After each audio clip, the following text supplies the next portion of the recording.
눈물의 여왕. 모슬이의 겁박에 홍만대 회장의 마지막 선택을 고비로 분위기가 완전 반전으로 돌아선 건데요. 퀸즈의 21%의 지분이 걸린 것이죠. 홍만대 회장이 퀸즈가의 더 이상의 몰락을 막기 위해 자신이 할 수 있는 최선의의 선택을 한 것으로 보입니다. 이제 현우가 윤은성으로부터 경영권을 다시 가져오기 위해서는 9천억의 비자금을 확보해야 하는 것이 관건인데요. 비자금은 해외 여러 페이퍼 컴퍼니를 통해 자금 세탁을 하고 경기 물류창고까지 갔었다가 마지막 최종 종착지가 퀸즈타운 패닉룸이었네요. 하지만 똑같이 패닉룸을 찾고 있는 윤은성과 현우, 누가 먼저 찾느냐가 문제입니다. 홍만대 회장의 장례식을 거행하고 마지막 가는 길에 퀸즈타운을 둘러보는데요.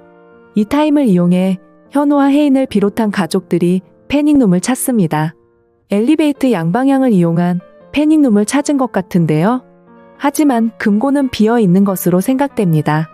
이미 윤은성이 한 발 앞서 찾은 것으로 생각되고요. 그렇다고 윤은성이 이 자금을 확보한 것으로는 생각되지 않고요. 그렇다면 문제는 금고에 들어있는 자금의 행방이 되겠죠. 홍만대 회장이 마지막 유언을 남긴 것이 이 비자금의 금고를 열 수 있는 키가 될 것으로 생각되는데요. 혜인이 정신이 막지 않고 치매 증세를 보이는 홍만대 회장을 잠시 만났을 때 녹음을 위해 남겨둔 저장용 만년필이 있었죠. 사실 9천억이란 어마어마한 돈을 현금으로 숨겨두기에는 금고 크기도 엄청날 텐데요. 윤은성이 이 패닉룸을 먼저 방문하고 금고를 확인했다고 해도 윤은성이 발견한 것은 텅 빈 금고일 것으로 생각됩니다. 패닉룸에 보이는 금고는 미끼용이고 패닉룸 내의 벽을 이용한 벽금고가 별도로 존재할 것으로 생각되는데요.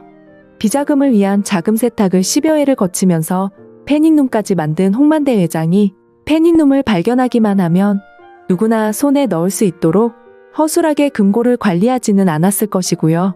마지막 비자금의 키는 결국 홍만대 회장이 혜인에게 남긴 녹음된 만년필의 비밀 내용에 들어있을 것으로 예상됩니다. 만년필에 녹음된 내용 역시 혜인에게 만년필을 바로 준 것도 아니고 누구나 만년필의 내용을 듣고 돈을 꺼내갈 수 있도록 녹음한 것은 아니겠죠.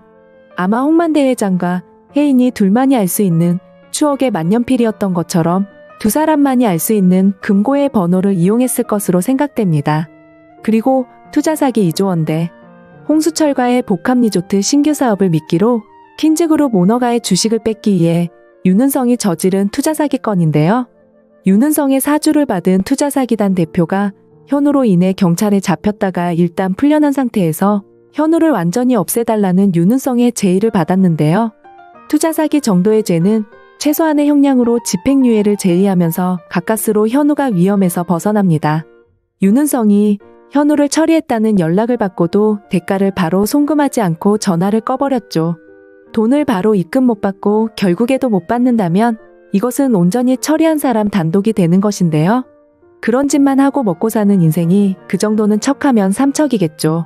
윤은성의 인성을 잘 이용한 현우의 딜이었네요.